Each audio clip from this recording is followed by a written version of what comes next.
hello everybody. So, government shutdown as we are recording this. So it's interesting. So we were chatting before we got started here about what the shutdown means, and so this is our first episode that we were going to do of Founders Frequency, and we were going to start talking about our businesses and what we've done and all of that, but our primary customers right now are shut down, so we're gonna dive into one of those, a conversation about that. So I guess probably episode 2 we'll go into a little bit more about our backgrounds. But so I'm Adam. I've been in business and in GovCon for a long time. So I've owned a bunch of different businesses and various things. So that's kind of my piece on this.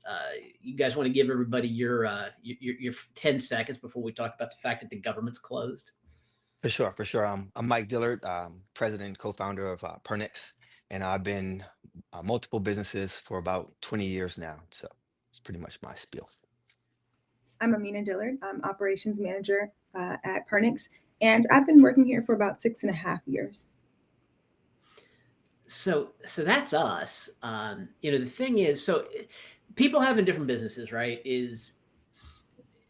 There's all kinds of business podcasts, there's business books, there's all of that, and there's some common things about a lot of different businesses. One that I was thinking is so odd about government contracting is your customer can just close, and it fundamentally changes everything. That's not something, so I also have a real estate business really it's my wife's business that I help some with, but other than maybe a hurricane that would cause people to not be able to stay there. And we've had things happen to a house before where people can't stay, but the pandemic is as close as you got to something that closed regular businesses.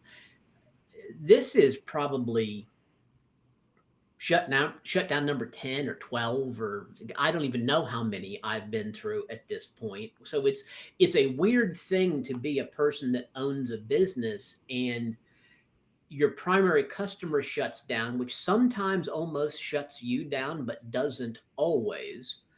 Because the nuances of it are that some contracts keep going and some don't. And now, Mike, most of your contract base, are you guys all still, as we sit here today with the government shutdown, are you guys all still basically working? Yeah, we're pretty much funded for time being. Every contract has a different, um, you know, funding through a different period of performance, I guess is the easiest way to say it. But it depends. We just happen to have a decent amount of law enforcement contracts.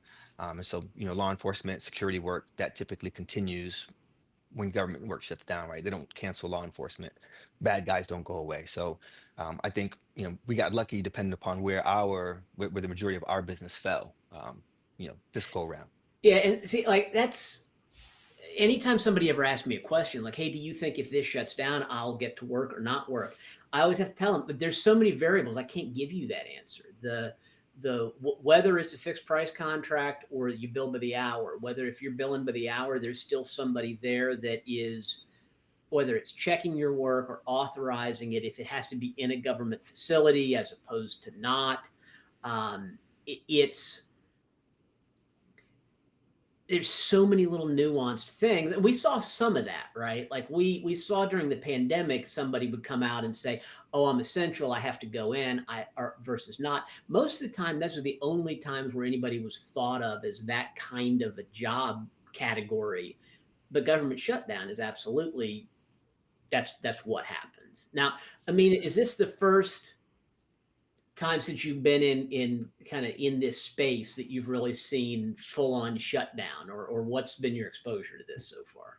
100% my first experience. I wasn't really sure what to expect, and it's nice to know that we're still working. We're all still just going to work still. So yeah. And now, so the employee side. So now, as we were kind of getting ready for this episode, Mike, you talked a little bit about as a project employee. It's fundamentally different being a project employee versus being a business owner during this time. From the times when you were on program site, you were on there delivering programs. How did that feel when you heard that things were going to shut down? Was that Well, is that just different? Is that like school, like you get out of school for the day because like the AC broke or yeah. something? Or So now that we've gone through it a few times, right? The first time it was I mean, I think it was by maybe 2013 with the austerity where we were doing the cuts, and that was a specific reason. So there was, no, you're not going to be able to back bill the government for those hours on the majority of the contracts we had, right? And so the people that had to work, that was a pretty cool time because at that time I worked for a larger business, right? And working for a large business is a little different than working for a small or a mid-tier business. And at the large business, um, they were pretty adamant about taking care of everybody. So I got to give them that. They were pretty adamant about taking care of everyone. And at the same time, they're developed like kind of an animosity, right? Mhm. Of the people who were still getting paid but didn't have to show up to work because they didn't want to screw those people over and have them, go into financial ruin because of something that was completely out of their control versus the people who had to show up every day and take up the slack for half the other team that wasn't there. So that was a difficult scenario to manage, but I think in this current times that we've gone through it so many times over the past decade that most prepared organizations get an opportunity to prepare for, hey, if this happens, we're going to try to forward contracts. Here are all the people who are necessary and required. But that only impacts people what is the word of the day we're using, who are um, Project employees, basically billable folks, right? yeah, like people who are like mandatory, right? Oh, That no it's matter what yeah. happens, they essential. There you go, the essential personnel.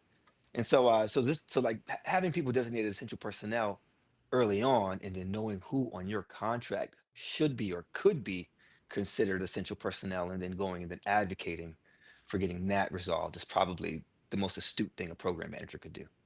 Well, and the longer you have a contract, eventually you get used to the idea that it whether it's closed because of weather and snow, whether closed because of shutdown, you kind of get to the feeling of like, okay, I know on this program these are the essential versus the non-essential roles. When it's a new contract, you have no idea. Right. And a lot of times it's a weird question that somebody hasn't been asked before, because there have been stretches when I've been doing this over the years where the government hadn't shut down in a long time. And so that idea, whether it was inclement weather, snow day, whether it was the shutdown, nobody had any idea at all. Yeah. Um, Yeah. and so the project employee side of, do I get to keep going to work or not going to go to work? Um, like you say, so that comes. Most people are worried about whether they get paid or not. I mean, if we want to be honest about it, like I'm so committed to that. I want to make sure I get to go in and go do my job. I won't get paid, I'm coming from. right? Yeah, Right. Right. Yes. yeah. And so there's always that aspect of people worry about whether they get paid or not, and it's the back office side people of the company that, um, I mean, it's strange, right? I mean, because like, so I know, I mean, you were saying that you guys were going to have internal ops meetings this week, and what kinds of things are you pausing right now because it's an operational thing that is related to project services that you're not sure that the government, you don't know when it's going to be open. So specifically, there's not anything that I'm pausing. I think that I don't know if he said it on this call or previously, but like my dad said, there are things that took priority over the ops call, and traditionally we just discuss recruiting and quality, things like that, and it just, we could take a break, take a pause because Mike and Ben were unavailable. So Yeah. Well, and recruiting is rough, right? So I don't know if you guys have run into this, but now, like, so have you all run into folks that actually don't realize that sometimes that they are technically a contractor on contracts? Maybe, I mean, Um, Because now I know you The guys probably do, you're when you're small business and you talk, but I'm sure you've probably been in environments with people that where somebody didn't realize they were a contractor. I mean, people not realizing or understanding or forgetting that their contracts is a thing that happens for a long time. I mean, or happens often. We've had employees who've been on the contract since 10 years before we've had the contract, right? So they know the people on site better than we do, right? And so I think sometimes in some of those areas, the reminder that we are contractors and here's kind of the decorum, or here's how we follow that, and here's what that means we should do, and sometimes that gets lost with how people think they can bill, or thinking that that they um, the return to office was a big one, right? And so in the middle of this government shutdown, we're still in the middle of a return to office, right? So like, let's not let that be lost on people. And in the middle of that, we have the government being shut down. Of course, I might have repeated that already, but the government being shut down. But then to say, like, at the same time, you have the administration, right, saying that we're going to use this as an opportunity to furlough people, but at the same time, we're hiring contractors to staff contracts, right? And so sometimes people don't necessarily align the politics with what's happening um, Right. across the economy, right, or across the industry. And so that's where we end up having to brief them and say, hey, listen, I don't know if you're paying attention to the news. This is what's happening. And so we end up being the I don't know what to call that, but like the pigeon stool, the kind of the preacher's pulpit, for lack Yeah. of a better term, to kind of tell them what's going on. Well, and it's pretty rare. Every now and then you get somebody, in my experience, when you're interviewing for a position, where somebody will ask you how much time is left on this contract. Which, if you were really going to be astute about working on a government contract, the kinds of things that you would want to ask are, in addition to the job itself and all the rest of those things, is how long is this contract in place for?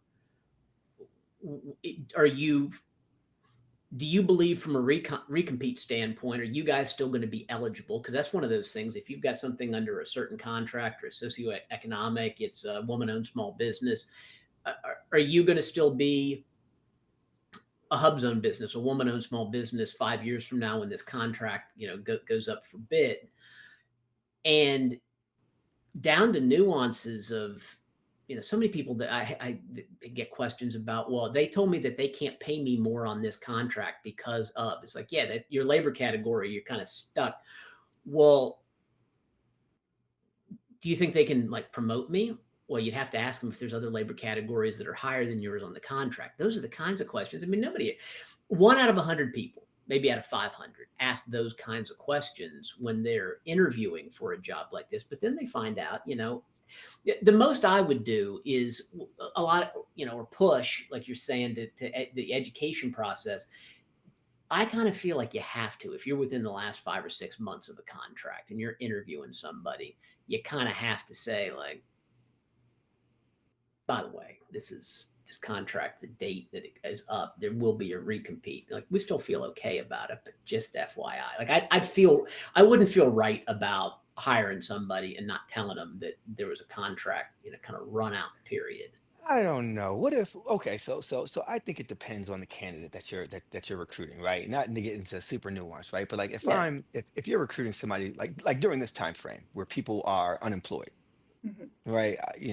I have every expectation of winning my recompete, right? I wouldn't tell somebody, hey, I mean, I could lose the contract at the option year and not receive it again. So I think in terms of, if someone asked me, right, hey, when is the recompete up? I would definitely tell them, within a year, 9 months or whatever, but we feel pretty confident. Here's some of the things Yeah. that we're doing. Because I think that comes next after that question, especially depending on the role.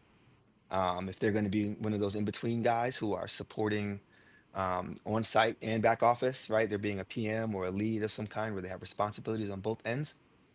Those people are typically more inclined to ask what's going on, right? With this, from my experience now, dealing with developers and integrators and infrastructure guys and engineers, those folks, I think they usually look at it like, I know where I'm at, and as long as I'm delivering, I'm not too concerned about what company I work for. But then I think that that's where the program managers and the executives have to get involved to make people feel like they're a part of a team. And Yeah, well, and that whole, like, your ability is your job security. That, if you're proven in this environment, who the contractor is. Like if you're important here, you'll be important here regardless of who has the contract. But those kinds of questions. So like now, I mean, I'm not doing the hands-on recruiting at the moment, but I've done it during shutdowns before where you're talking to people. Because I've always, like if I'm hiring a program manager or something like that, that I'm going to be interacting a lot with, I don't just leave that to, whoever's For sure.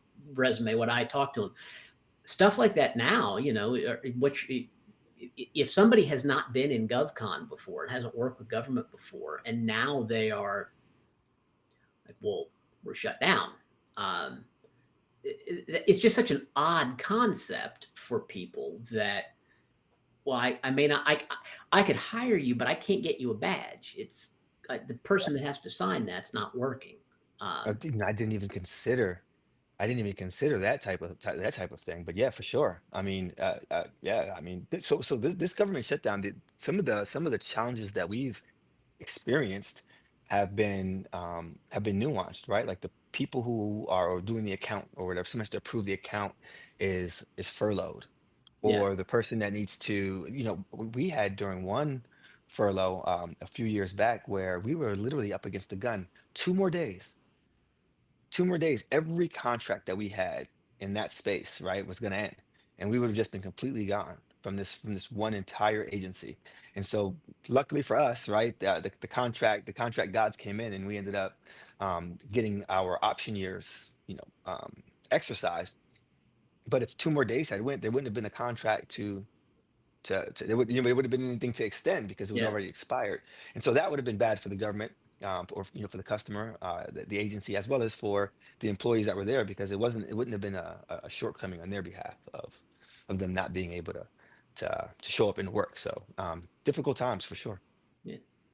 And a lot of those logistical things are, so they're not big picture strategic failure kinds of things, but it's so much of that things like this, like a shutdown, they really break a bunch of stuff. They mess up people getting their badges renewed. They mess up getting GFE laptops sent to somebody. They mess up your training schedule that you did years out in advance. And I know that kind of goes into one of those categories of like, okay, it's a problem, but you can't, it just is what it is. But it makes things so much harder, which is where a lot of times I think it kind of flows into the back office of support roles. Cause it's weird, right? Being a government contractor, like the business of your company is different than the business of your projects. Like your projects are doing something,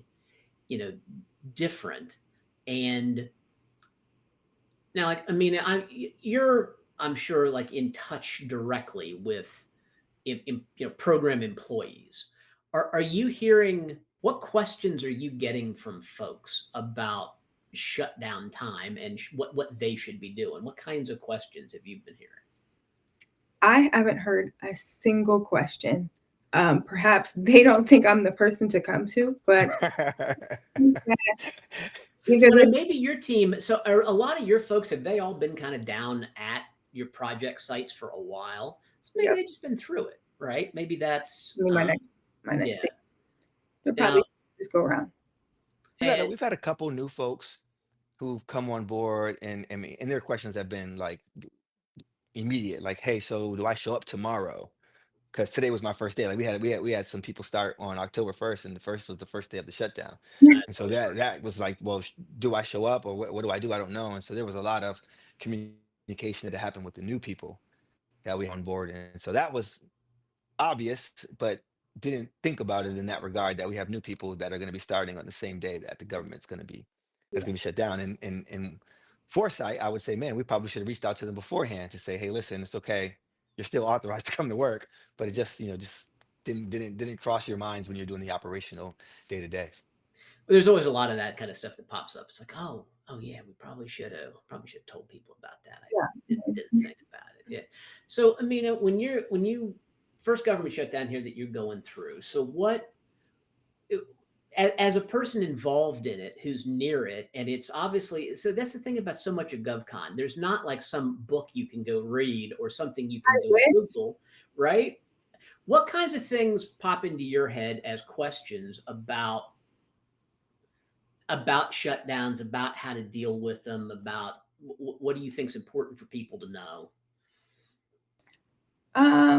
So I'm curious as to how you deal with a shutdown long term. I know that the longest shutdown I think was like 35 days. So I mean, not really like a long time in terms of like affecting funding, but I don't know just how you would plan to deal with that. I know that you spoke about being proactive was the best solution, but what would you do if you're just run out of if you need people to still come to work and it's not looking like there's a solution in sight? So, so some of this comes down to really kind of pure timing and luck, right? Because if your contract happens to be in place way after the shutdown, then you're probably all right from that standpoint. The bad times, and this also happened with some of the Doge impacts when people were getting rift and all of that. If your contract came up for renewal right in the middle of one of those periods, like if your contract is up for renewal like right now, you very well might have a problem. If Okay. you've got 8 or 9 months worth, I mean, it's not that it's good and that it's not a problem, but it's much more manageable to deal with. But the what do you do aspect on longer term, the things that I've seen suffer. So first off, you end up with a retention problem. It's almost like, after there's a flood or a hurricane and you go to that area, you see some people that move out of that area where even if somebody said like, we're going to rebuild your house for you, they're like, Mm, Yeah. enough. I've been through this 2 or 3 times. I ain't going to live next to this river anymore. I'm going to go someplace else. You find people that are decide that GovCon, that's what gets them out of it. That they just don't think that. the uncertainty. Yeah, right. Like, because a lot of people don't even know this is an option, right? They didn't think it could Yeah. happen. It's the 100-year floodplain type situation where you're living somewhere and you're like, I didn't know it could flood here. You didn't know this thing could shut down. You're like, what do you mean it's closed? Like, Yeah. Yeah. right? Yeah. I see that happen, where you'll have a retention spike in the future where, again, it's hard to get in front of. It's hard, as much as that is, I always preach transparency to people. Like, you need to tell your employees that they're on a project. You need to tell your employees that a recompete's coming, that if something gets de-scoped out of the program, you need to tell them. Like, I've been around contracts as well. So I won a contract at Fort Benning one time, and I showed up to do transition, and I met with a guy. They said, these people do sysadmin on this, these people whatever. This guy Javier is fantastic. You really hope you can keep him. And so I went in and sat down with this fella and sat down with Javier, and I'm talking to him about kind of, with transition, we really want to make sure that you stay on and all this kind of stuff. And he said, what do you mean? I said, well, your contract, like, we won the contract that you're on. That contract was up for bid. I mean, you want to talk about awkward, right? Like, I'm talking Yeah. to this dude like face to face in a conference room in Georgia, and I'm like, yeah. Yeah. He's like, So what are are you you talking saying about? I'm fired? I'm like, well, I'm not telling you you're fired because you don't work for me yet. But what I am telling you is what you do is paid for by a contract that I have now. It's like, so I don't really have a choice. I'm like, oh, you totally have a choice. I mean, you can tell me to leave you alone and you can just walk out, but that you ain't gonna get paid by me, like, to do if that. So I'm not telling you you're fired, but I'm telling you, I'm guessing you probably are. I mean, that's an awkward spot, right? And For sure. so that at least having people know that they're on a contract and all of that, and talking to them about some of the risks. But so I see those kind of retention issues, but then everybody in from a baselining standpoint, and that gets down to the nature of what kind of work you do. If they're building software, the likelihood is the schedule probably has to slip. Now, if they're lucky, again, it kind of comes down to luck from a shutdown standpoint.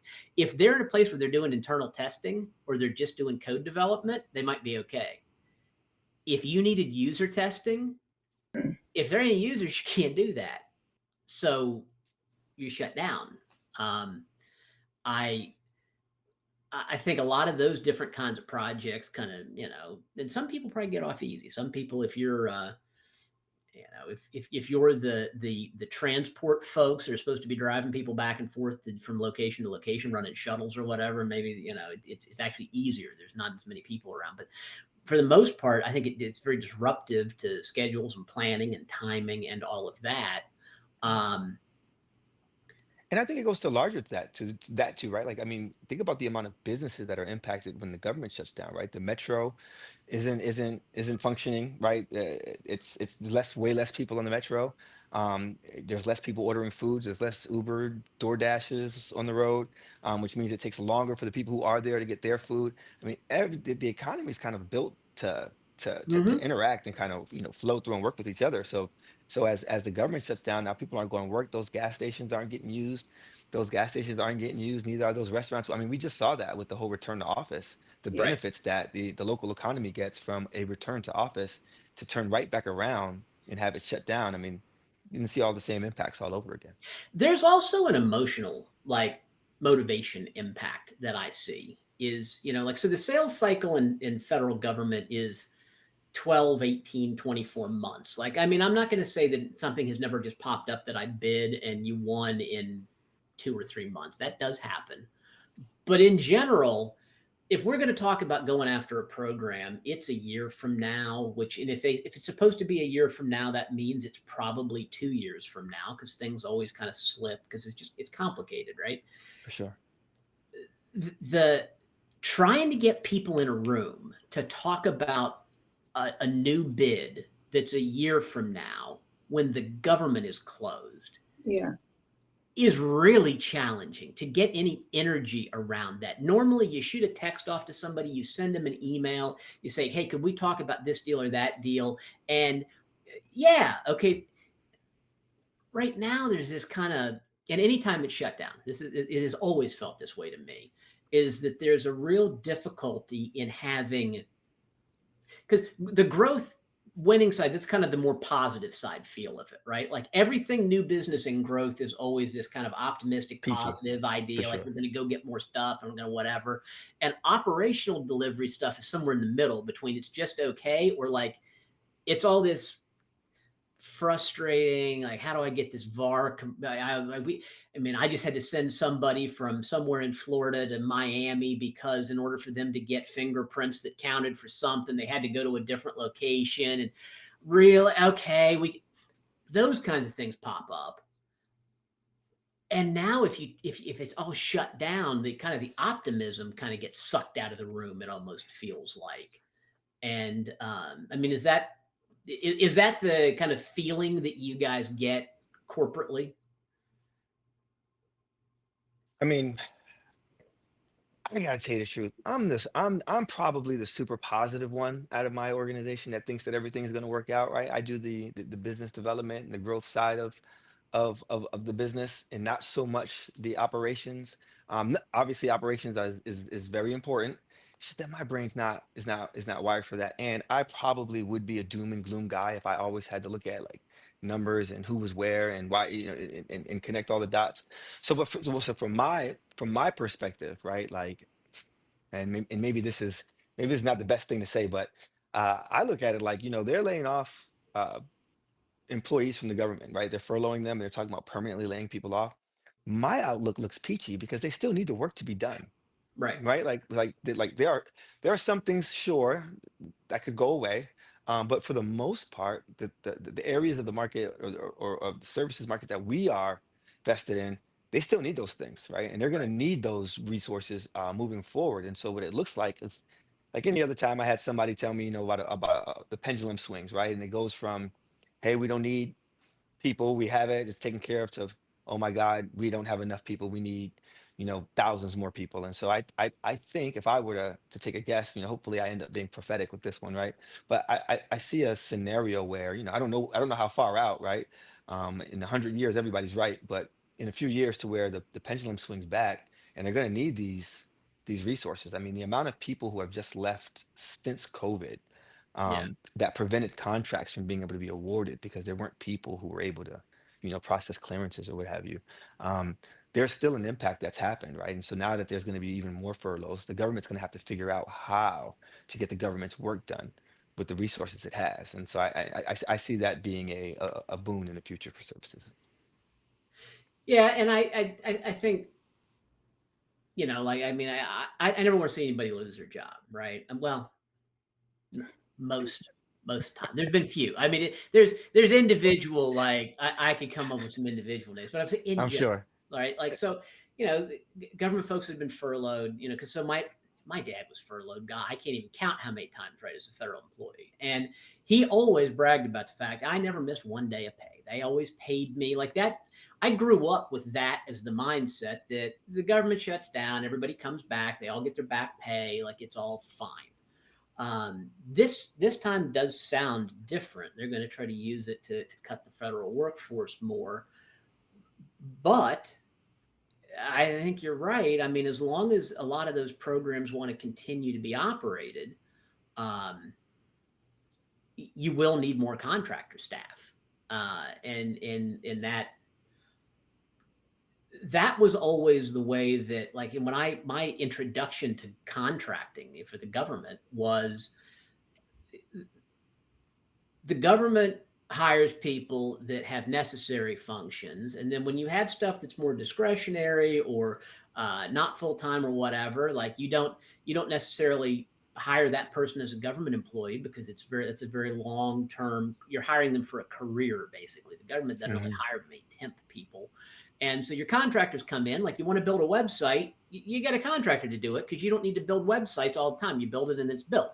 You don't need more of that. And so I'm sure that there's, there are federal roles that could be contracted out, and just like there's contractor roles that could be federalized. I mean, they do that back and forth sometimes. I mean, TSA has all been like, I think everything. It was all just contract, and then they decided that they all needed to be federal, and then back and forth.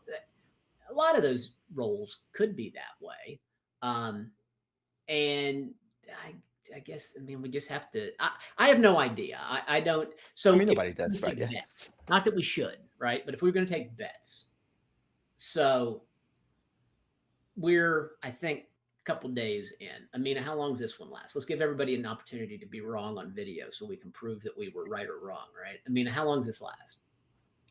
You know what? I'm going to say 17 days. I could be wrong. 17 days. All right. I was going to say 9. You're going to say 9? 9. I can't. 17 feels long. I'm going to say 9. I'm going to give them the benefit of the doubt. So, in the sake of transparency, I've given this no thought whatsoever. Same. So it was going to happen, and I pessimistically figured that it would shut down for some amount of time. But I've also been around, like, shutdowns that felt just purely staged, as they could say they shut down, where they basically kind of stood outside of the Washington Monument with like a closed sign so they could at midnight put it out in front, and then at like 12:25 they approved something and they open back up. Yeah. 17 and 9.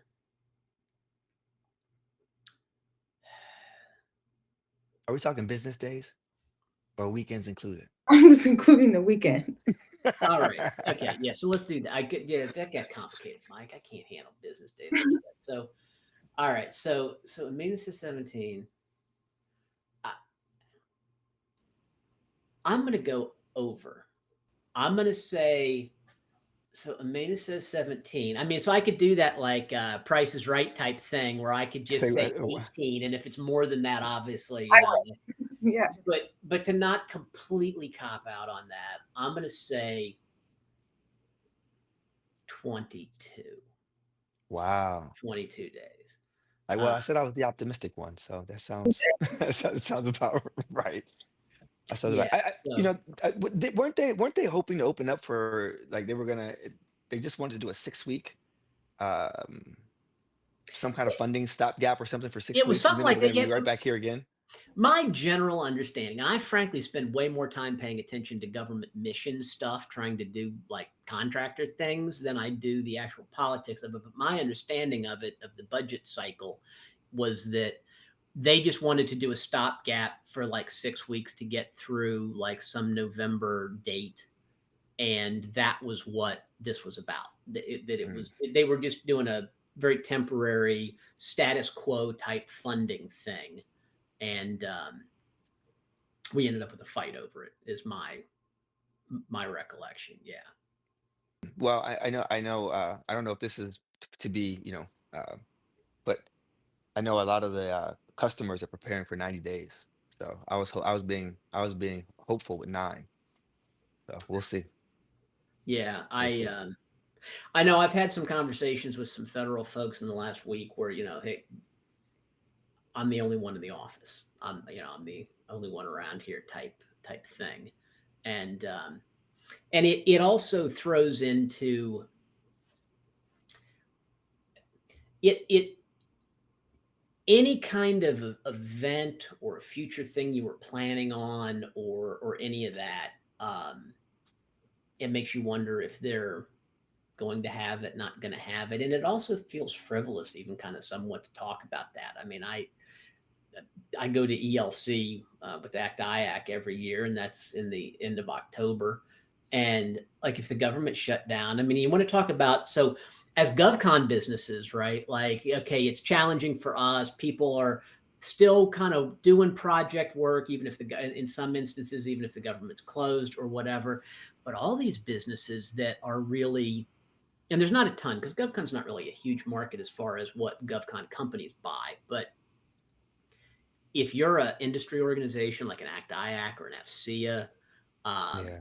if you're, I mean, I think Orange Slices probably does fine because they're more of a media talking about stuff and putting out content. But if you're trying to have a conference that you've invested money in and you're on the hook for and stuff, I can only imagine talk about stressful running a business like that because it is a business. I mean, I know there are those are industry organizations or things like that, but that has to be brutal. Yeah. Yeah. I mean, the the the the struggle is real, right? For those new companies that are those new agency type companies that want to liaison between industry and government. Yeah, Um, I have no idea how they figure their way out through this. But also maybe this is a big news creating, a big drama creating thing. Like the first time we went through it, I just had pure business thoughts. Like, hey, well, if we create a business while everyone else is fearful, right? If we're bold, then I think that it'll benefit us, right? So we kicked this thing off in 2013 in the middle of sequestration, because our thoughts were, the agencies that we were targeting wouldn't be cut due to sequestration, and that was right. really how we built our strategy for who we were going to target and work with in the beginning. And that's one of those things that also I think people that go through long shutdowns. So like maybe if this is 9 days, it might not be. I think if the length of the shutdown is an issue, and then it is one kind of factor and variable in how severe or not severe it is. But if they really do riff or eliminate a whole bunch of federal jobs as part of this, I think that is one of those defining moments in GovCon in the business where it does change the way people think about business in GovCon in the future. Just from like for example, as administration, things have kind of priorities have changed. I've talked to a lot of people who have said we don't have a facilities clearance and we think we need to get into cleared space because that's where the budgets are more stable. How do I get cleared? I think it shifts a lot of people's focus. Like I've worked in places like back in khaki back in the day. There we used to talk about the fact that for some reason DoD money seemed more, that a dollar of DoD money seemed more valuable than a dollar of money out of some civilian agency, Department of Labor, especially For sure, unclear. yeah. And I think when you see things like this, I think that perspective that I had back then of like, people don't care about this work we're trying to do over here, and they just care about trying to sell to the Marine Corps. Well, part of that's because I don't think anybody's ever cut that budget. Once you buy a piece of equipment, the maintenance for it and all of that. I mean, it's very rare that they ever retire a weapons platform or anything like that. And so the predictability of it really matters. And I think there's probably companies that, maybe they were already thinking about that, but now especially, if they start to really make cuts, it seems like some of these programs. I mean, I think you'd be hard pressed to brief somebody on why you think they should pivot into EPA business right now as a contractor. And depending on how embedded you are, that kind of last mile of specificity. I mean, I don't know how you guys look at it, but most programs, when I look at it, there's usually 90% of it that is really not super specialized. If you're a general professional services type person, it's addressable. It's that kind of last mile, that last little piece of, you have to know a whole lot about grants to do this. You have to know a whole lot about medical coding to do this. You have to know a whole lot about mining and mine structures or whatever. And so you get down into that area. If your company, some companies are built on that platform where you see them, their profile Yeah. of the owner is that they were some expert, whatever. Man, if you happen to have that as your business identity, that you're down one of those paths, that's hard to pivot out of, and I'd be concerned. That you're kind of an expert in a market that feels like it's trying to get kind of just turned off, which feels like it would be rough. Yeah, especially, I know, I mean, I've never considered, I mean, we're a small business, right? I've never considered using a lobbyist firm, right? Yeah, And so you start thinking, I was thinking about, this guy who had this IMSHA work or whatever, and then, um, you know, a different administration came in and they weren't so keen on coal, yeah, and so there weren't as much need for all that, mine and safety, health, whatever it was, work, yeah, IMSHA work. And so in turn, from a couple hundred people, down to like 15 or 20, and then the impact, they're like, oh well, you still have a profitable business because you got rid of those people, but the back office, spend of being that size and pursuing work to maintain that size, and all this, I mean, there's a lot of aspects to it, and just to touch on your point, I mean, about the EPA, or like USAID. I know it wasn't cut because of the government shutdown, but if there ever, for any reason, is a USAID ever again in the future, you know, who bids USAID work if in a few years a right. different administration could come and just say no, it's gone, we're never going to bid it again. Yeah, I mean, you'd have to really convince me that that's something that we should put a bunch of priority on. And you know, the the feeling and morale and kind of overall posture of a company, whether they're growing or kind of stagnant or shrinking, is very three different feelings. The growing is exciting. The kind of level steady, a lot of times, so those, I hear them called lifestyle companies. Okay. Basically that somebody runs a business and they want to be able to make enough money to run their business, but we're not going to wear ourselves out. And then the shrinking, struggling, challenged, they feel very different. And it almost becomes, in some ways, kind of a self-building dynamic, where if you're winning and you're growing and things are going well, you're attracting those kinds of people. And if it's awful, that's the only folks that stay. And it's very hard, I think. I mean, I don't know if I've ever even been around an organization that kind of pulled out of that feeling. I've heard plenty of stories. This company had 800 employees. They were all Department of Transportation. 2/3 of them got cut. They're now down to this size, and you meet with them, and it just feels that way. I mean, it's almost going like, if you've ever gone to a really rundown old restaurant or old rundown old hotel, and you're like, It used to this, be something. yeah, right. Yeah, this place must be under new management. What the? Yeah, Yeah. So yeah, I mean, it's totally that, man. In GovCon, right? And this is the slope, but in GovCon, I think you have the unique ability to meet people or to work with companies, or for people to start companies who aren't necessarily business minded people, right? They're technologists. Um, not to insult technologists, but they're technologists, right? They know a specific thing, like you mentioned, with the guys whose business identity is built off that one thing that they know or they do. And so you have those, you have those kinds of folks. And oh, I totally lost my train of thought. Well, so But let me tell you where I see that though. Outside of GovCon. So our real estate short-term rental business that we have, right? So it's mostly Central Florida market, and everybody that has a pool service business didn't start because they sat around as a business person that said, I think I find a niche in the market. I think I this. I mean, I'm sure there's one or two of them that you eventually come across. It's all because this was a person that cleaned pools.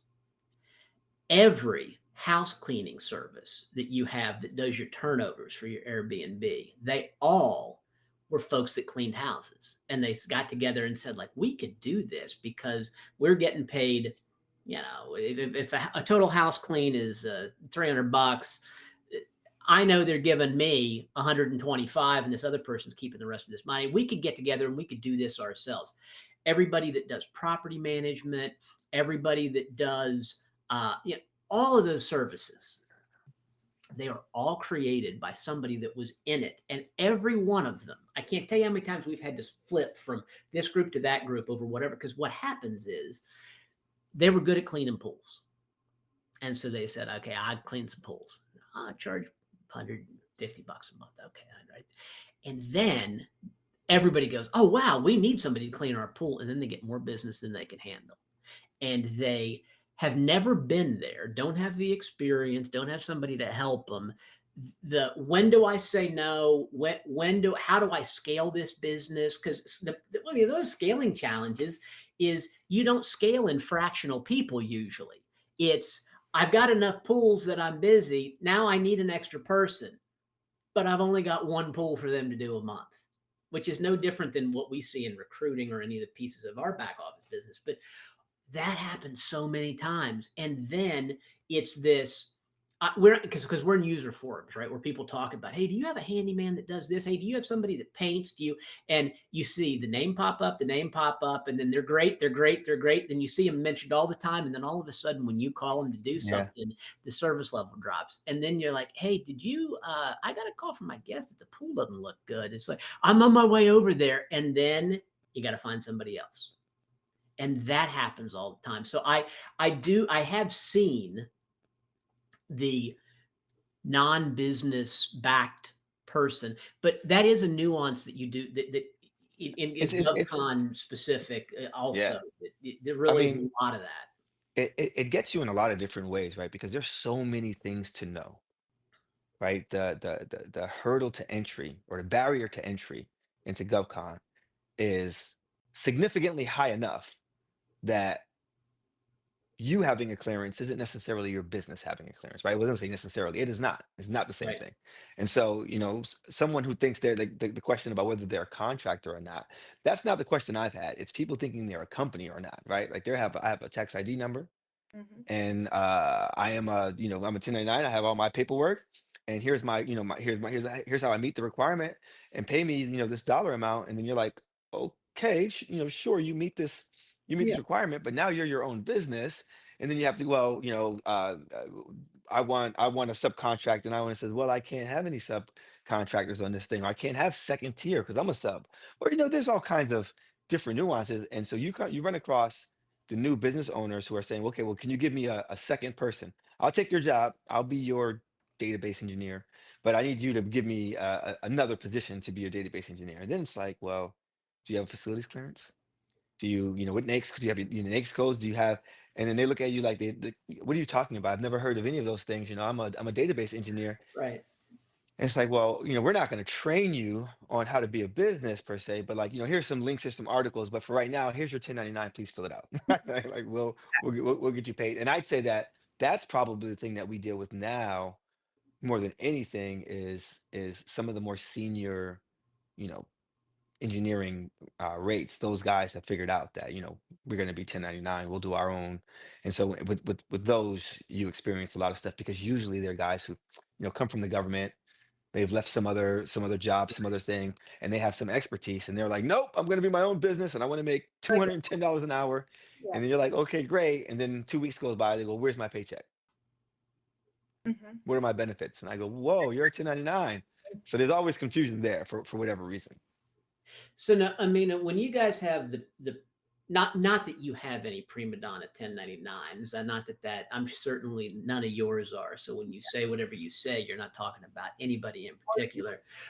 But when y'all have one of those, who has to deal? Is that you or is that Mike that has to deal with them? Oh, me. I have the blessed opportunity to speak with these people firsthand and discuss with them in depth, what the details of their contract is and why they can't do that. It's not allowed. But I'm happy to sometimes, most times.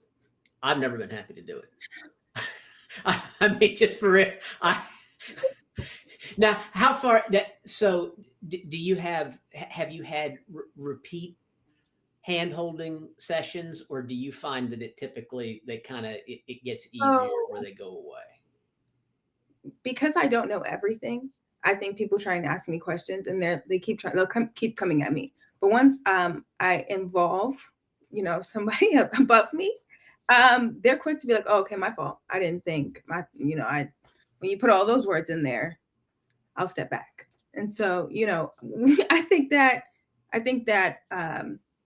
once it's escalated, it's really not a big deal. But I got you. Yeah, I've definitely had the retired out of the government or retired from a very senior technical role at a contractor and got to the point where they were allowed to be a 1099 because nobody could tell them that they couldn't. exactly. And well, that's also why, because the complexity of GovCon, there's a lot of things that you can't do for everybody, and even if your contract says, well, everybody has to work out of the office, and then everybody goes like, what about them? Well, he's allowed to. Why? Well, they wrote a justification for it. Why? Well, I don't know. They just did, and there's the special circumstances, because that used to be working remotely, where you'd be like, well, who's that? Oh, they work from their house. They get to do that, That's a little Yeah. bit more. I had an engineer that lived in like a mountain in Colorado, and we had to reimburse him for some kind of satellite because his internet wasn't fast enough. And it was specific. The customer wanted this person because this person had these specific experience and know-how.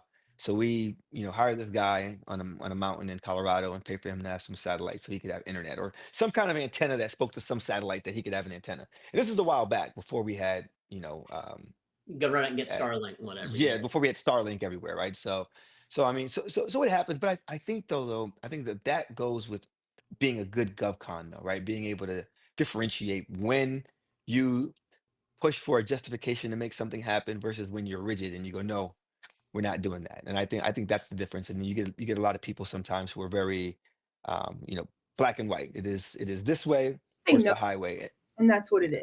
And they yeah. need to be educated because you don't fully understand what you're talking about. And that's okay. Well, Yeah, because there's so many rules, and also, I mean, I think the average person understanding, you can't compare yourself to somebody on another contract. You can't compare yourself to a government person. I mean, I know I've had this conversation a whole bunch of times about, I have the same job as that person, and why do we get paid differently? Because it's not technically the same job. Like if you look at the labor category and the whatever, but their labor category says they have to have 8 years of experience. I have 8 years of experience. Why am I not in that labor category? Because that's not what we hired you into. Yes, you qualify for more than that, but that we hired you in this role, and that's what the nuances of just, there's so much, it's so different. So my fun question for you is, so I mean, I know you've been doing ops stuff, ISO stuff, all of that. When your friends ask you what you that's a do good for a question. job, because I will give for context for this, I will tell you that, because right, everybody that goes around and you sit around and you talk to people and it's like, so what do you do? I'm an accountant, and people know what that means. They might not know the details, but they in general, right? What do you do? Oh, I'm a dentist. Well, what do you do? I do hair. Okay, well, what do you do? I sell shoes. How do you explain to your friends what it is that you do? I actually use my title and I say I'm the operations manager, and I actually either maybe they don't care. Do they ever ask what that means? I mean, yeah, I've explained some of the things that I do during the day, but I think that people kind of just assume it's a catch-all, which they Yeah. would be correct to assume. So, yeah, I think also because not a lot of people know, at least in my age group, they don't really know what it means to be an operations manager. I think some of them kind of assume like that I'm doing like a lot, and they're like, "Wow, like good for you." Like that sounds stressful. Like And being a consultant. It's like, oh, that sounds interesting. Yeah. I don't know. Yeah. Yeah, I But know.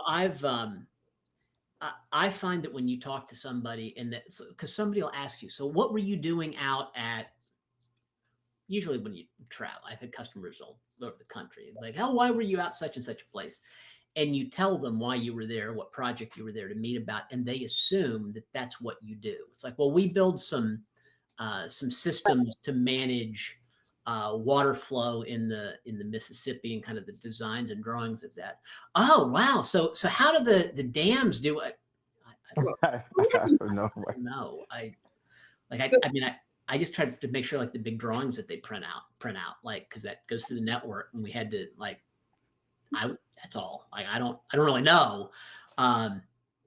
So I think there's a lot of those kind of random questions that GovCon's just a lot. It's kind of everything. It's everything that the government does at some level. for the longest time, people would be like, "What does your dad do?" And he would tell me all the time, and I'd be like, "Listen, like, I don't know. He might work for the CIA. I don't."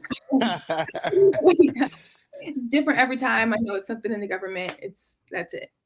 But it's several things all in one, and kind of explaining to people outside of my daily job responsibilities, explaining to someone like what my company does, for sure, no one gets it. Like, I don't know. Okay, thanks for telling me. That's how people feel because How about ISO? Have you ever tried to explain? Has anybody ever asked you about what that is or explained the stuff that you do with ISO stuff? I've explained it to one person, my closest They friend. still talk to you?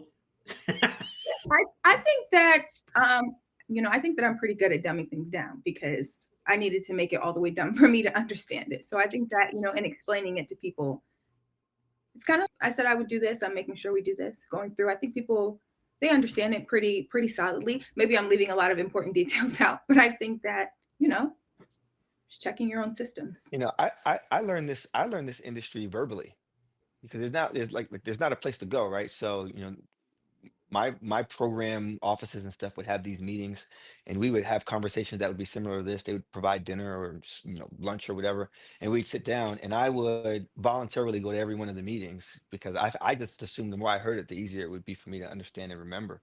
And then it ended up being that way. And then so what's funny is that now at Pernix, as we're doing things, I find myself saying, man, I wish I would have wrote this down as I was going through it so that I could have something to give somebody else to say, here is what you should learn, as opposed to telling people what they told me, like, oh, go get oh, I can't even remember the name of it, but like, they tell you, oh, you're getting your PMP, go get the Rita McCohy book, read that, or you're doing capture, and that there's a whole process on capture. Go read this guy's capture thing, and I would read it, and so it wouldn't help me because it didn't provide me context. Like, where was I supposed to go?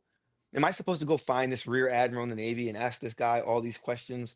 Like, how do I get this information from them, right? And so then to, Yeah. to talk about capture versus business development versus there's a lot of moving parts, and so um maybe that's the future, right? We figure out some kind of program and send people through it, right? That I think AI has a role in helping to correlate things and be ingesting things that have been done and techniques and tactics and whatever. But you're right. This is mostly And I think it's because it's so different. It's mostly a learned from person to person, verbally learned kind of thing, because everything is so one off and unique that there's no exact book for it. I mean, I remember back at some point when I was doing something related to passport systems, and one of the passport customers said, well, the thing is,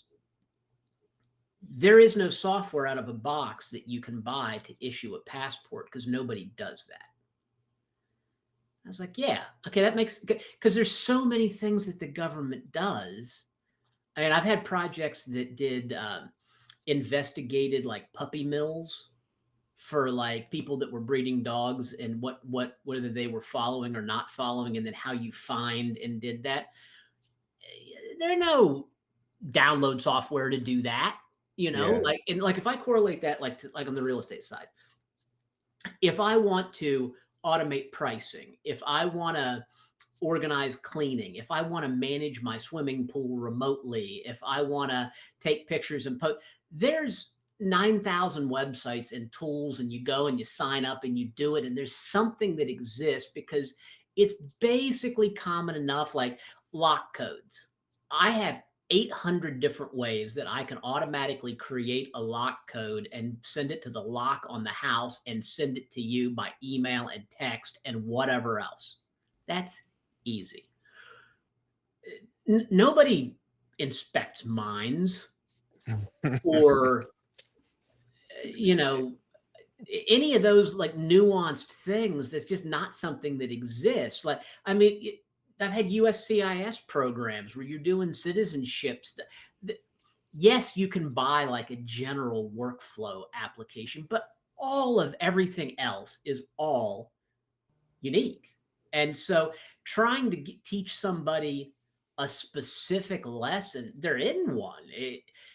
Yeah, I've said so many times that I think that this is the best business for people with ADHD because you don't get the opportunity to sit and pay attention to one thing for a really long time, right? Like I think it's a really good every point. one thing you change, it changes something else, and you have to go find out where it changed that thing at, right? It was one time we were trying to save money on taxes, right? And maybe this is not a story I should tell. We were trying to save money on taxes, and we changed our NAICS code Gotcha. because one of the other NAICS codes had a lower tax rate. And at the time, I didn't have anything to do with this per se, but like the NAICS codes changed. And so as the NAICS codes changed, some smart person was like, "Oh, this is going to lower our taxes, right?" So great, that happens. We pay no attention. We submit a our application for.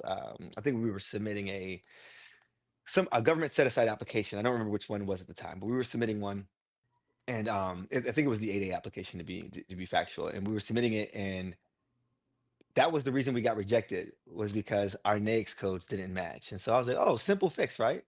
I'm gonna go back and change the NAICS codes. The tax implication from changing the NAICS code made us have to wait because we didn't have the cash to pay the back taxes. And so that's a time where you change something. Not that that person was doing a bad thing. They were like, "Oh, well, you guys don't do, you're not. We're not a systems integration company. We're a staff augmentation company." And change the NAICS code to something else that's totally not what we do because it's cheaper, which causes a snowball effect. So when I mentioned like ADHD, like if there's an industry where you don't want to be bored and you want to do something different every day, this is it. And every RFP document that you ever open up, I learn something every time. I mean, I've read ones in the last year. Every time that the FDA goes out and is going to inspect a tobacco facility, they do a business entity lookup so that they make sure if they're going to find the tobacco vendor, that they know who owns it. I didn't know they did that. The you know I had a program one time that was small vessel boat testing, and the Coast Guard. That's how they put those little like the weight sticker in a boat for how many Yeah. people and how much weight would fit. There's a program for that. You read all these RFP documents, you're like, I didn't know the government did that. Oh, I didn't know the government did this. And then a lot of them, you're like, I mean, that is pretty good. That makes a lot of Yeah. sense that you would want to have somebody test that or check that or watch that or follow that or whatever. Um, yeah, and so you get to learn something different all the time, and there's a million things to pay attention to. Man, there was that park thing when we were in Montana that you were telling me about, and that's probably one of my favorite stories. I can't repeat it for the life of me, but the story with the one company with the park reservations. Oh, reservation.gov. I, now, so first off, so I mean, I got to tell you, this is how. So is I figured out that Mike and I have some things in common. We were driving through Montana in a rental car, and Mike starts just punching the daylights out of his phone. And it struck him because I'm like, that's a thing I do. I do that. And everybody in my family goes, you shouldn't punch your phone. And they say, your phone doesn't work because you punch it. And I tell them, I punch it because it doesn't work. Yes, it worked. And as I'm driving, Mike says, they tell me that, but I'm punching it because it doesn't work. And I'm driving. I'm like, I think Mike and I might be the same person. And so we're driving through Montana. But so what Mike and I were driving. So first off, I'd like to say thank you to Ben for scheduling a 6 a.m. flight out of Montana. Hey, I told him. So, I mean, I told Ben, I think you know that. I told Ben, getting in and out of Montana is not easy, especially where we were going. You got to get your flight ironed out. Got you. No problem. Because, yeah, I booked one. No sweat. He booked the first leg of it. He only booked from here to Denver and back. It didn't take him all the way to Montana because I sent him what our itinerary was, which was to fly from here to Denver and then fly like 4 hours north to northern Montana, right? He thought he was going to rent a car and drive. It's a 14-hour drive. You Google it. How far from Denver to Whitefish, Montana? 14 hours. So Ben goes, it's hard to get back. I'm like, that's painfully close to what I told you, right? So he books a flight that leaves at 6 a.m. the last day we were going to be there, Monday. There ain't any Ubers or Lyfts or taxis or anything. So I have a rental car. Now, I have never rented as beat up a rental car. Dirty, dented, scratched to pieces, cracked windshield. And I'm not talking about some fly. I mean, like official from the airport rented, like, here's your beat up car, right? Mm-hmm. So I tell Ben, I'm like, look, man, I got you. If you got to get to the airport at whatever, 4 o'clock in the morning for this flight, like, I'll just get up and drive you up there. So because of that, we're up. And I told Mike, it requires a reservation to drive up into Glacier National Park, but the toll booth only opens at 7 o'clock in the morning. So if we're there at 5, we can just drive in. That reservation system is run by, so reservation.gov is a Booz Allen contract. And they came up with the idea and they said, look, how about we do this?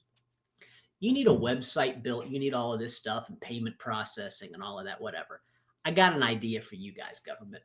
We'll build it for you. Don't worry about it. You just, we got it. We'll run it. We'll do all of that. Just every time somebody makes a reservation to go into a national park, let us charge them $1.99. Processing fee, not a big deal, right? Like, okay, all right. But the ticket to get into the park's free. Right. Reservations, that's part's free. But we'll just for logging it, we'll charge them $1.99. It's like the most profitable contract in all of Booz Allen's company because there's 200 million something reservations a year made across all the different national parks, and they get to charge $1 for that every time for just basically running a website and an online ticketing system that spits out QR codes. And that, I mean, there's somebody somewhere with like their own private, probably island and helicopter and boat and everything else that came up with that pricing model. But right. Yeah, the pricing model. Reservation.gov, that's fantastic. Yeah. So just the wherewithal, right? To think about, hey, these guys are having this problem, and maybe there's a way that we can solve the problem and then price it and then go after it. Man, I the opportunities that exist, like that's reservations. That's not even infrastructure. That's not, that's not engineering. That's not cybersecurity. That's, so. Well, in the structure of those projects, so many times is the hard part. Like the government has a problem. They just can't figure out how to get done what they need to get done because there's so many different functions to it. There's different contract structures. How do we pay for it? Do we own that? Do you guys own that? Because it can get them into problems. There was back when SRA was a company, there was one point where SRA owned some software that the government was like, okay, well, you guys didn't win the follow-on contract. Go ahead. And they're like, Nanny, did you read the fine print? Because that software is actually ours. Like, wait a second, that's how we run. I'm trying to remember what it was. It was some significant thing, like, whether it was issuing patents or monitoring like FCC licenses, something like that, that was important. They're like, no, that's ours. So if you'd like to pay us for it, I think that might have been one of the old ACAM systems in DHS, actually. I think it's what Maybe. it was. I think that was the SRA thing it was.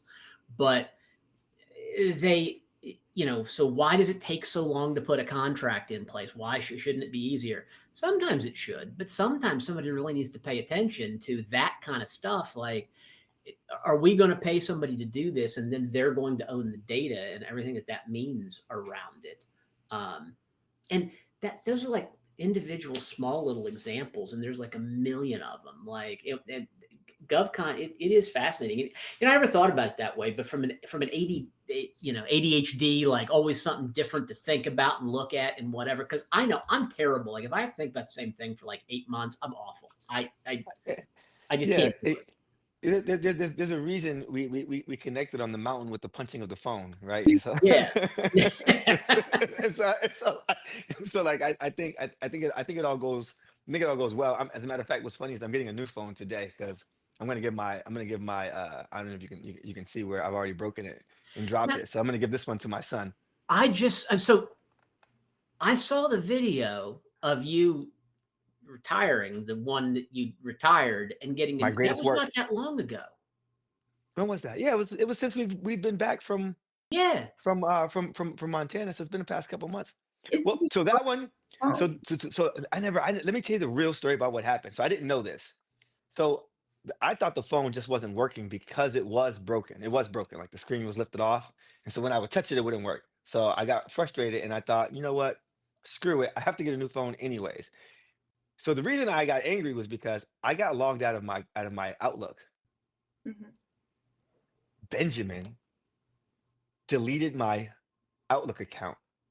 And that's what caused me to lose my mind and break my phone because I was trying to respond to an email that was very, very important at the time. And my phone took a crap. And so, you know, I ended up getting a video shot of me, which I didn't realize I was being recorded. But it's all in good fun. So I figured I'd send it out. But yeah, so that's what happened. My Outlook account got disabled and deleted, and I couldn't log back into it.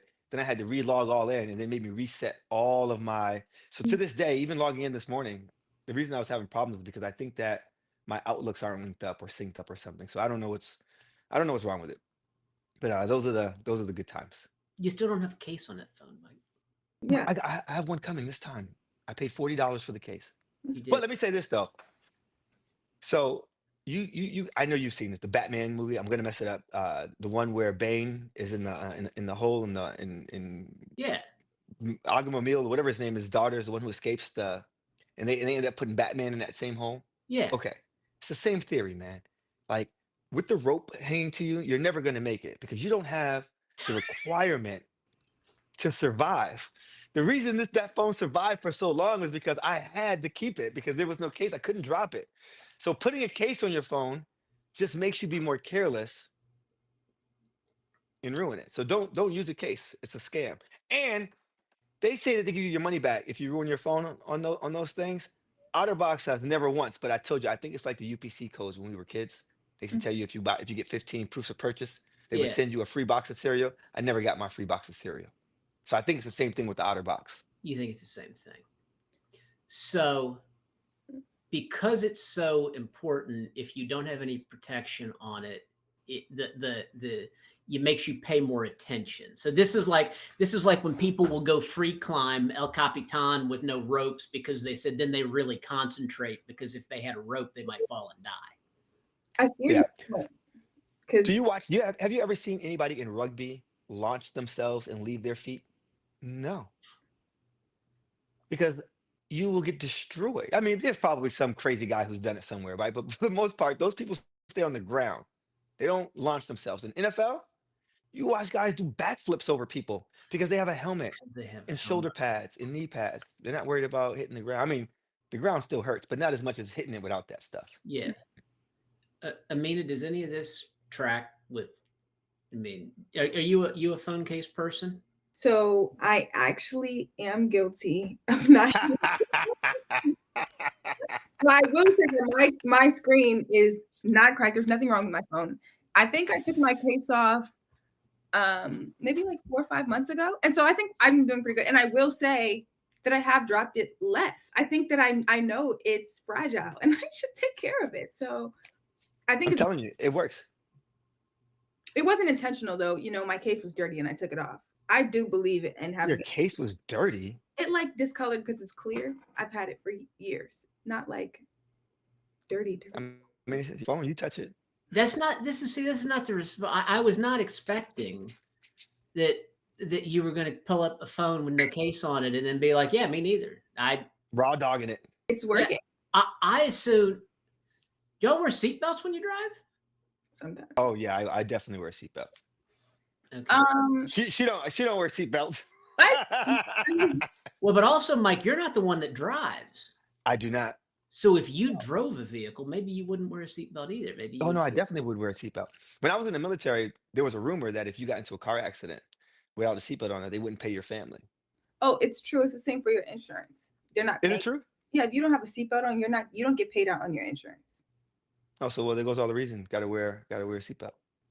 See, the argument that I always heard from everybody. So most of my extended family was all from West Virginia. When they all rode around with no seatbelts on, that they get like, why don't you wear that? You're like, if the car flips over and catches on fire, you can't get out. You're stuck. Now, I think the reality is you don't have to get out because it throws you through the windshield and then you're just out laying in the field dead. And you don't have to worry about the fire. But I think that's just the kind of thing that people said that didn't want to have to wear a seatbelt. But so I didn't If you think watch about it. you watch those old videos, man, of them of newscasters and journalists interviewing Americans about having to wear a seatbelt, or my favorite ones about having to not be able to drink and drive when they passed the open container law. Oh yeah, yeah. People were upset. This is America. I should be able to drive and have a beer. If I've never in my whole life crashed while I was drinking and driving, and all these dumb idiots keep doing it, and you're gonna You take drink and drive? No, I'm saying, the people. That's what they all say. Yeah. Like, Oh, I'd be mad my too. bad. I Singing dad. So why I gotta have my rights Well, it's taken? the same argument. Like people were real mad for a while that they required people like kids to wear bike helmets. Yeah. Like that Yeah. ain't such a big imposition. Like a So foam I helmet never on. I never went mountain biking before, right? But I was meeting up with a customer, right? And so the customer was, it's like, hey, after COVID, a lot of people slowed down on booze, right? And so if you want to get with your customers, you got to find other things to do or things that they're interested in, right? So I ended up going a bike ride. He's actually a friend of mine, so not just a customer, but we ended up going mountain biking. And I've never wore a helmet before, a bike helmet before. I don't own one. I've never owned one. I rode bikes all my life. I've never wore a helmet. So we're gonna go mountain bike riding, and Ben's with us. Ben's like, I'm gonna clip in, and I'm like, I'm not clipping in. I have a Peloton. I need to be able to get off the bike because we're mountain biking up and down and around trails. Long story short, Ben clips in and kills himself on his bike. He like falls down this thing, and it's the worst thing ever. It was crazy, but doing this mountain biking thing, like I remember being like, well, I don't have a helmet, but I don't think I need one. I'm gonna be okay. And then you start the trail, and all I see is rocks and twigs and I other was people. And I was like, "Hey, man, I'm gonna go ahead and take the helmet. I don't want to lose my ability to speak or whatever bad thing happens." And so it's a thing. The helmets are the new generation definitely has it. You didn't grow up with helmets, wearing helmets, did you, Adam? Yes. You made me ride. You made me put a helmet on when I rode a scooter. Oh, yeah, you were a child. Yes, no, we didn't. There were no bike helmets. I mean, motorcycle helmets were still kind of a contentious, like whether or not, and I think that's still state by state, frankly, I think. Yeah, you don't have to wear them in Pennsylvania. Hmm. Yeah, that was a big deal. I mean, not being allowed to have an open container in a vehicle. Like I think we still have a couple states where you're allowed to. Like I think Texas, you might be able to allowed to have open alcohol in a car and drive around. Um, Riding in the back. I will say this: I know riding like the back of a pickup truck was totally allowed. Like you just rode in the back, and that's where kids rode. And I think maybe that's probably frowned on most places as well at this point. Yeah, I don't think you're allowed to ride around in the well, so yeah, I won't go there. But yeah, so I don't think you're allowed to ride around in the back of a pickup truck. So I was gonna bring up how we were gonna drive in a U-Haul truck from combined arms exercise down to Las Vegas because there was um, a fashion show that was happening in the area. Uh huh. And so we were gonna it was like 30 of us and nobody had money. We were gonna all rent cars. So it was a bunch of Marines and a few of the corpsmen. We were all gonna get inside this U-Haul and ride down there. But then one of the officers said that that was a bad idea and they rented us a van. And so we all rented a van. I didn't go though on I that have particular trip. always historically been the one who says that whatever that is sounds like a terrible idea. There's all kinds of times where they, hey, what do you think? No, no, I don't need to go anywhere bad enough to get in the back of a box truck. No. Hey, well, So because there's no locally, seats. there's a difference. Being inside of just a box, being driven around like from one street to the next is one thing. Getting on the highway and driving to Vegas in one seems fundamentally different. What happened? Yeah, we were 19, so you Like, know. you sit down, you have a nice center of gravity. If the truck goes too far to the left, just grab the wall.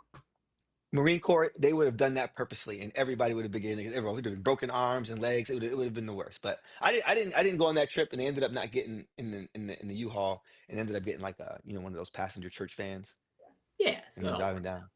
Yeah, it was a good time. Long time ago. Yeah, right.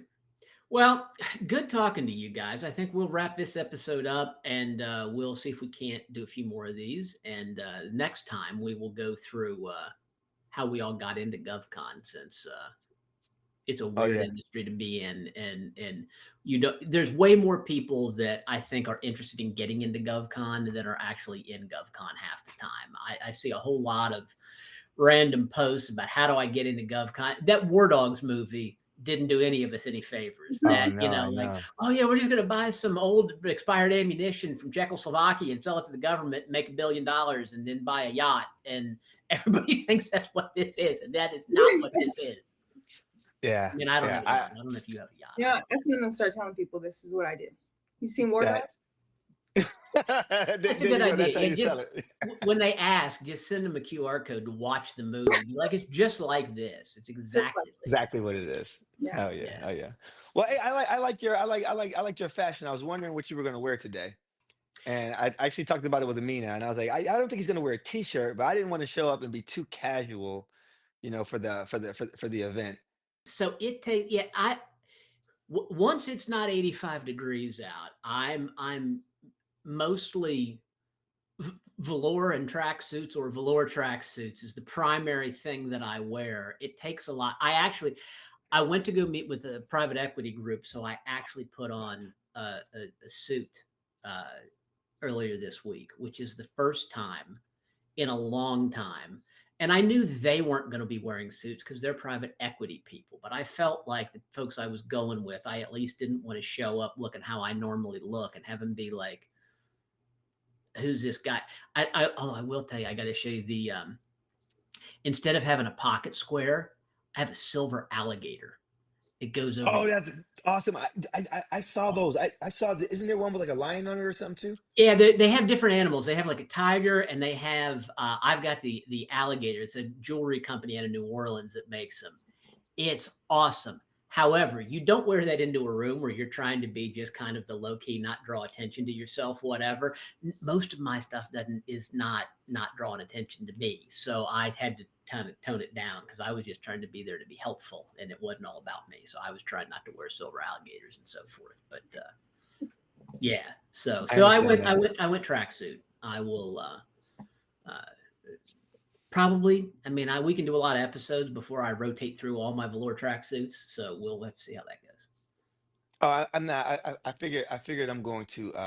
I'm gonna feel my way through it. We'll see. We'll see what I Yeah. do. But I got all my nice stuff coming in the next couple of weeks. So I should have my background in office will be, I won't say as nice as yours, but it'll be on its way. Well, mine's just dumb and weird. Like, It's good enough. There's shit to look at. yeah, well, they're Just- definitely that. They're Who's definitely that. personality back there? Yeah. Mm. All right. All You right, guys well. have a good Oh, one. Good talking to everybody. can I? Hey, I'm gonna give you a call if you got time after this. Yeah, you Can got I it. do that? You got All it. right. Thanks.